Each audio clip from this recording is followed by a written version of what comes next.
He didn't yell. He didn't protest. He just stood there, in his worn dress blues, holding a small gift bag with trembling hands. They said his name wasn't on the list. They said his presence might disrupt the ceremony. So he turned to leave, quietly, but before he reached the exit, 6 men stood up. No words, no orders, just 6 Navy SEALs standing still among the crowd. And one by one, they stepped into the aisle. The guards didn't say another word, because some men don't need invitations. They've already earned the right to stand. What happens when respect is denied? In front of the one person it means everything for. Stay with us, because this isn't a story about punishment. It's about honor. And when true honor rises, it doesn't ask for permission. Subscribe to Endless Stories, where silence speaks louder than applause. The sun hadn't even reached its peak, but already the Jacksonville High football field shimmered with heat, rising off polished metal chairs and restless families fanning themselves with folded programs. The air smelled of sunscreen, fresh-cut grass, and the faint excitement of something about to matter. A line of graduates, maroon robes catching the breeze, fidgeted as names were double-checked and tassels straightened. The bleachers were nearly full, and down by the back fence, just behind the guest entrance, stood a man who didn't belong in any official seating chart but belonged more than most. Gunnery Sergeant Leon Brooks, retired Marine, stood tall in his old dress blues, the seams a little worn but the medals carefully removed. His boots were scuffed but polished, and in one hand he carried a blue gift bag with a yellow ribbon. Inside, a photo of his son as a baby, and a coin passed down from his own father. He had driven 6 hours through the night just to make it in time. Not for applause, not for recognition, just to be there when his son, David Brooks, valedictorian and captain of the track team, crossed the stage. He approached the gate politely, greeted the security detail with a nod and said, "I know I'm not on the list, just need to stand in the back. I'll be quiet." The younger of the 2 guards shifted, looked him up and down, then tapped at his tablet. "Name." Leon gave it. The screen blinked. "Sorry.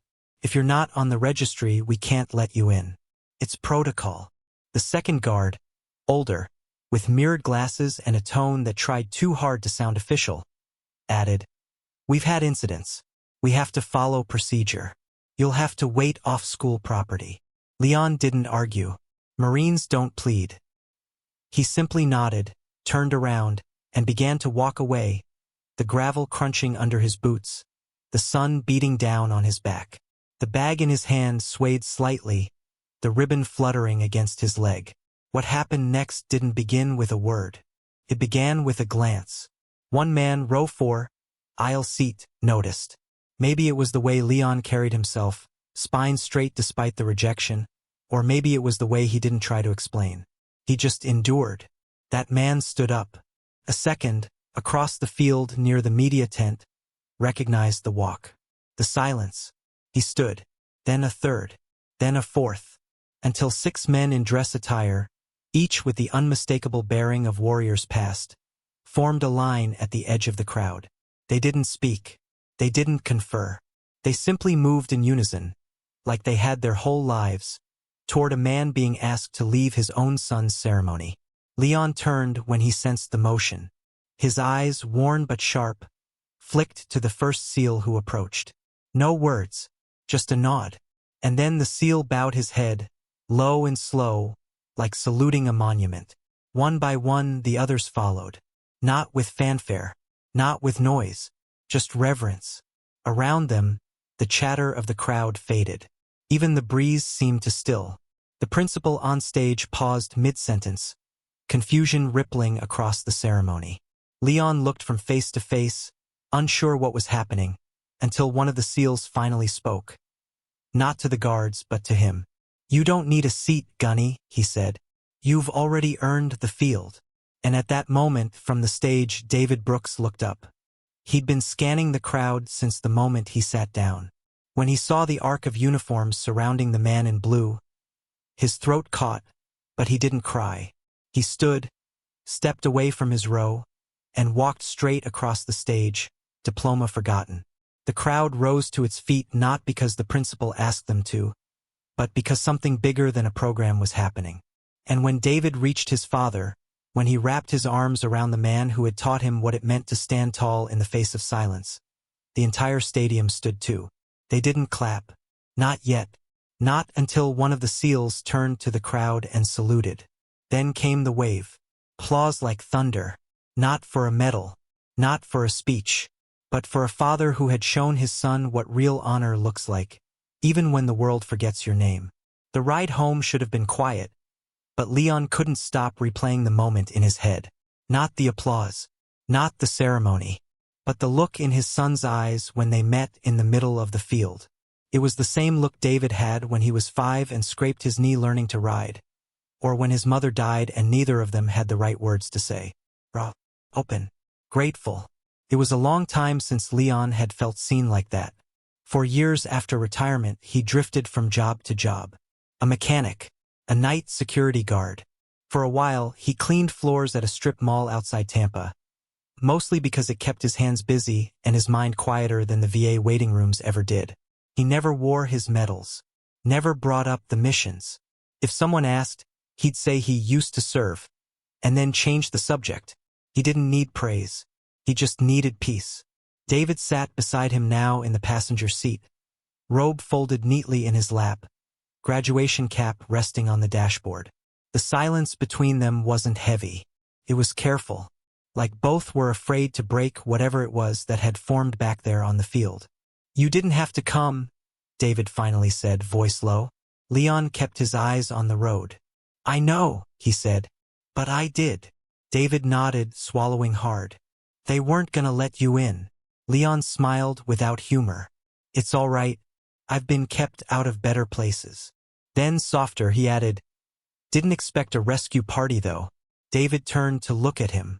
Who were they? Those men. Leon shrugged. Brothers, probably.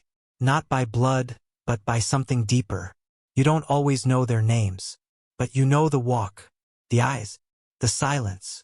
He paused. It's how we find each other. They didn't speak for another mile.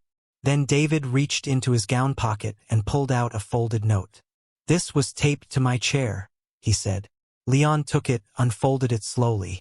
The handwriting was sharp, precise. Your father didn't wear medals, it read. Because some men carry battles no ribbon could measure. But we remember his code name.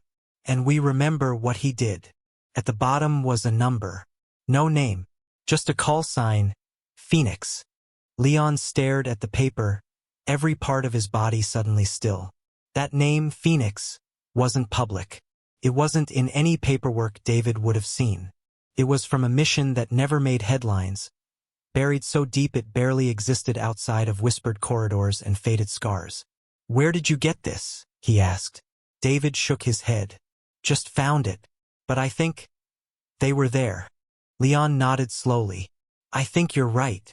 They drove the rest of the way in near silence, but when they pulled into the old driveway and saw the small flag pinned to the mailbox, one that hadn't been there yesterday, Leon knew this wasn't over.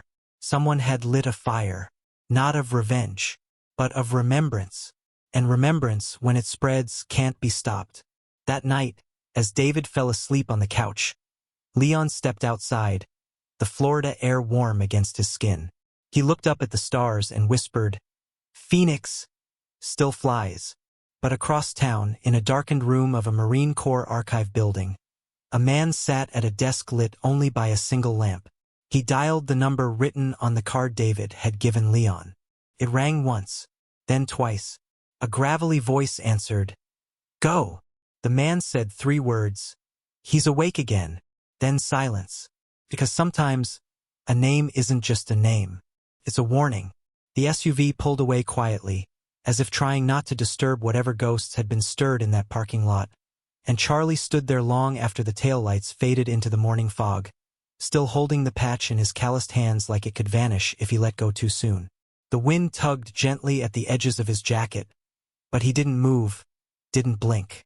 Inside the shop, someone peeked through the blinds, uncertain whether to say anything, whether it was even their place to ask. When Charlie finally turned and walked back inside, the break room hushed without being told. He said nothing, just picked up his thermos, tightened the cap, and left it in his locker. And then, instead of returning to the line, he clocked out. For the first time in 15 years, Charlie left before noon. He walked down the sidewalk like any man his age might, slow but steady, like the street remembered his steps. He didn't take the bus. He didn't ask for a ride. He just walked, holding the patch wrapped in a napkin from the break room, one hand stuffed in his jacket, the other shielding the memory from the wind. 3 blocks later, he stopped in front of a brick building with no sign, just a small brass eagle on the doorframe. Veterans Hall. He hadn't stepped inside in over a decade. Not since the night he'd watched them hand a folded flag to the widow of a man whose name had never made it into the papers. That night, Charlie had sworn never to return. But now something had shifted. Something had been returned to him, and he needed to face it. Inside, the air smelled of varnished wood and quiet. Old photos lined the walls, black and white portraits of young men in uniforms, some smiling, some staring like they already knew what they'd lose. Charlie walked past them without looking, past the front desk, past the old man napping under the TV, and straight into the records room. A younger clerk looked up, startled. "Can I help you, sir?" Charlie didn't stop walking. "I need a file," he said, voice flat but unshaken. "The Revenant dossier. Ghost teams. 79 through 82. The clerk blinked. That's not public record, sir." Charlie stopped, turned. "I'm not the public." The clerk hesitated, unsure whether to protest or obey. But something in the old man's eyes, steady, steel-cold, like the wind hadn't touched him in years, made him reach for a key. "It'll take a minute," the clerk muttered. Charlie waited without a word, watching the dust dance in a shaft of sunlight near the filing cabinets. The box arrived sealed in gray tape and labeled in handwriting long faded. "Revenant? Classified. Return unopened." Charlie took it with both hands. He didn't sit, just opened the lid slowly, like he expected it to scream. Inside were pages, photographs, maps smeared with coffee stains and coated ink, fragments of men and missions erased from every archive but memory. One photo slid out, a younger Charlie standing beside 2 other men. One wore sunglasses, the other was missing from the waist down, propped up on a crate but still smiling. Charlie stared at it. Then, behind the folder, he found something stranger. A letter, newer, written not in typewriter ink but by hand. The same handwriting from the patch box. It read, "If you're reading this, the name has been spoken. We never left you, Charlie. We just had to become shadows. But now the lights are changing. And it's time."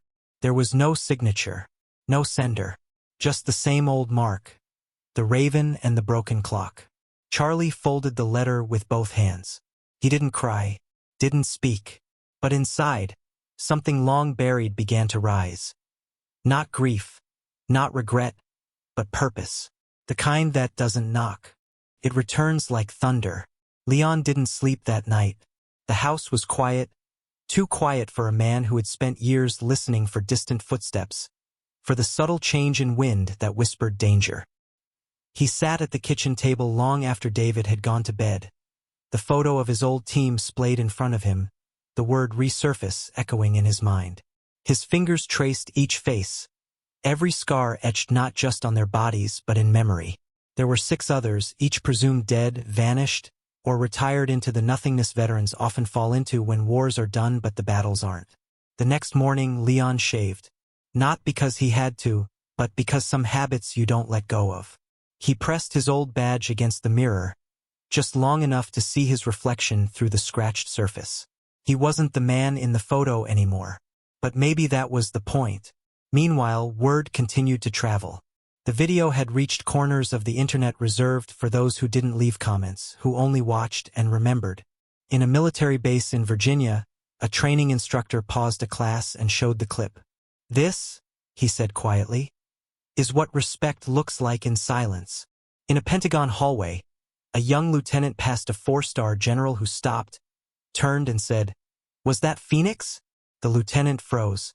I think so, sir." The general just nodded once. "Then tell no one. But remember everything. Back in Tampa, David was trying to understand what was happening. His father hadn't said much. He had just packed a small duffel, left his phone on the table, and told him to keep the door locked. "Where are you going?" David asked. Leon paused at the threshold. "To finish something." The meet point was an abandoned airfield an hour outside the city. No fences, just cracked tarmac and wind cutting across flat, open ground. But Leon wasn't alone. One by one, the others came.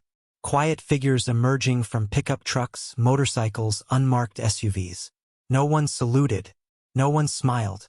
But when they saw Leon, they nodded. As if time hadn't moved. As if the last 2 decades were nothing but yesterday's dust. "Phoenix," said one man, tall, broad-shouldered, missing the tip of an ear. "We thought you were out." Leon stared at him. "I was. But now they know." Another man lit a cigarette with calloused hands. "So what do we do?" Leon looked around. We remind them who we are. What they were planning wasn't war. It wasn't vengeance. It was exposure. A revelation of what had been done to them, of how a group of elite soldiers had been erased to protect reputations, to bury decisions made behind closed doors. It was time to surface. But not with weapons. With truth. As they gathered inside a rusted hangar, one of them pulled out a laptop. A file opened. Coordinates. Names. Memos long buried under red tape. "We start with this," said Leon. "And when we speak, we do it in a way no one can ignore." But before they could act, headlights pierced the darkness outside. Convoy. Black SUVs. Familiar. Leon stepped forward, hand instinctively brushing near his hip, though there was no weapon there. Then the doors opened, and out stepped the 6 Navy SEALs from the graduation. In full dress uniform. No words. Just a slow, deliberate walk toward Leon. The lead SEAL stopped inches away from him. Then, before anyone could speak, he saluted. Leon didn't move. And then the SEAL said quietly, "Sir, permission to stand beside you again." The silence that followed said everything. And in that moment, Leon understood. This wasn't about resurfacing the past. It was about reclaiming the future. Leon had not saluted in years. His hands, once trained to snap with precision and strength, had aged, trembled with a quiet defiance against memory. Yet as the young Navy SEAL stood before him, offering the most sacred gesture a soldier could give, a salute not ordered, but earned, something inside Leon steadied. Slowly he returned it, a crisp, deliberate motion that cut the air like truth. The SEAL dropped his hand, then stepped aside. The others followed, forming a semicircle around Leon and his old unit. Their posture was not ceremonial. It was protective, a shield, the kind formed not by strategy, but by loyalty. "What's this?" one of Leon's men whispered. "Reinforcements," Leon said, almost under his breath. The lead SEAL, the one who'd spoken at the airfield, turned slightly, his voice low and firm. "You're not the only ones they tried to bury." That night, under the tin roof of the hangar, files were opened. Maps laid flat across oil-stained crates. Dozens of photos spread like evidence on the floor. Grainy stills from covert missions, some tagged classified. Others with the soldiers' faces scratched out. Leon saw his younger self in one, half smiling in desert light, flanked by men who no longer breathed. He blinked, but didn't look away. "This is what they erased," the SEAL said. "This is what the country never got to thank you for." Leon's voice cracked, not from weakness, but weight. "We weren't looking for thanks." "But you deserved it," the SEAL replied. The plan unfolded like muscle memory. Each man knew his part. Not because they rehearsed, because they remembered. The way you remember pain. A digital trail would be released. Documents verified, voices recorded, and a message composed. Not an attack. A testimony. As dawn broke over the cracked windows of the hangar, they stood shoulder to shoulder. Old uniforms, faded boots, medals still in drawers. And among them the SEALs, pristine, sharp, unbroken. Together they recorded a single statement. No names, just a collective voice. "We are the sons of silence, the ones you forgot." the ones you erased. We do not seek fame, or fortune, or vengeance, only the truth. And for every man who stood beside us and never came home, we speak now, loud enough for the world to hear. Leon stepped forward, his gaze locked on the camera. You can silence a man, but not a memory. The file was sent not to the media, not to politicians, but to one person, David, because truth, Leon believed, should never be shouted by the past. It should be carried by the future. David didn't understand the full weight of the file at first. It had arrived on an encrypted drive, with no sender, no subject line, just a voice note from his father that said, "If anything happens to me, you know what to do." The tone in Leon's voice wasn't dramatic. It was clean, settled, like a man locking the final door before walking away. David plugged the drive into his laptop, watched the screen come alive with images that had never been meant for daylight. Grainy night vision footage, mission logs with redacted lines, body cams cutting out mid-firefight. Then the testimonies. One by one, men in shadow, some older, some scarred, all with eyes that looked like they'd stared through fire, began to speak. They spoke of Cunner Valley, of the mission that never officially existed, of the convoy they saved, and the ones they lost. They spoke of the silence that followed, the careers buried, the medals unissued, and the families that never got answers. And then came the final clip. Leon, standing beneath the dull light of a hangar lamp. Calm, clear, unapologetic. We didn't serve for recognition. We didn't bleed for headlines. But if this truth stays buried, so does every man who fell beside us. And I won't allow that. David stared at the screen long after it went black. He wasn't a soldier. He didn't know the language of war. But he knew how to write, how to speak, and how to make people listen. That night, he uploaded the video under one name, the Phoenix Statement. Within 6 hours, it had been shared over 100,000 times. Within 12, it was on every major outlet's homepage. By morning, they came. Black SUVs, unmarked, silent, but not for Leon. This time, they weren't there to escort him away. They were there to walk beside him. He stepped outside into the Florida sunlight, his son at his side, as 6 Navy SEALs flanked him without a word. David looked at the one in front, the same man from the graduation. "Why?" he asked. The SEAL looked at Leon, then at David. "Because you spoke truth, and because your father is the last man who should ever walk alone." The street ahead was empty, quiet. Then, from the distance, came the low rumble of approaching boots. A formation, uniforms, rows of soldiers not ordered by command, but drawn by something stronger. Respect, gratitude, brotherhood. They lined the block, silent, heads high, as Leon walked past. No parade. No speeches. Just boots on pavement. Just eyes that had seen what his had seen. One young soldier, no older than David, stepped forward as Leon passed and saluted. "Sir, thank you." Leon stopped, looked him in the eye, and returned the salute. At last, he had been heard. He had been seen. He had not been forgotten. And somewhere, in the hearts of those who still remembered, the code name Phoenix no longer meant silence. It meant legacy. You're still here. That says something. Not just about the story, but about you. Because maybe, deep down, you believe in honoring those who were forgotten. In listening to voices that were once silenced. If Leon's journey moved you, share it. Not for views, not for fame, but so one more person sees what sacrifice really looks like when the medals are gone and only memory remains. Subscribe to Endless Stories for more true-to-life narratives that echo long after the screen fades. And if you've ever loved a veteran, or are one, this space is for you. This isn't the end. It's where legacy begins.